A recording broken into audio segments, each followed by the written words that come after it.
చదువు మధ్యలోనే ఆపేసి పెళ్లి చేశారని ఇప్పుడు ఆ చదువు కంప్లీట్ చేయాలని చెప్పి తెగ ఆరాటపడిపోతుంది.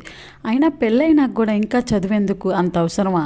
చక్కగా ఇంట్లో పని, వంట పని అన్నీ చూసుకోక ఇప్పుడు చదివి ఎవరిని ఉద్ధరించాలంట ఈవిడ గారు. తెగ చదివేస్తుంది. అంత అవసరం అంటారా? డిగ్రీ 2 సంవత్సరాలు చదివింది, పెళ్ళైపోయింది. ఇక పెళ్ళయిందిలే అని చెప్పి ఆ చదువేమో పక్కన పడేసింది. ఆ 3rd ఇయర్ కూడా కంప్లీట్ చేసుకోవచ్చు కదా.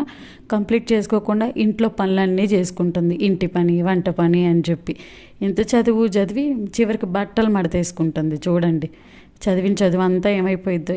ఆ డిగ్రీ కంప్లీట్ చేసుకుంటే అట్లీస్ట్ ఆ సర్టిఫికెట్ అన్నా వస్తుంది కదా. దేనికో దానికి జాబ్కి పెట్టుకోవచ్చు కదా. అసలు వాల్యూయే లేకుండా పోయింది. పనులు చేసుకుంటుంది. ఇంకా ఈ పనులు చేసుకునే కాడికి ఈవిడ గారు చదువుకోవడం ఎందుకో. Hi everyone. పెళ్ళైన తర్వాత చదవడం చదవకపోవడం అనేది మీ ఇష్టంపై ఆధారపడి ఉండిద్ది. కొంతమంది 2 బ్యాలెన్స్ చేసుకోగలరు కాబట్టి చదువుతారు. కొంతమంది 2 బ్యాలెన్స్ చేసుకోలేరు కాబట్టి ఏదో ఒకటి వదులుకోవాల్సి వస్తుంది కాబట్టి తప్పని పరిస్థితుల్లో ఒకటి వదులుకుంటారు.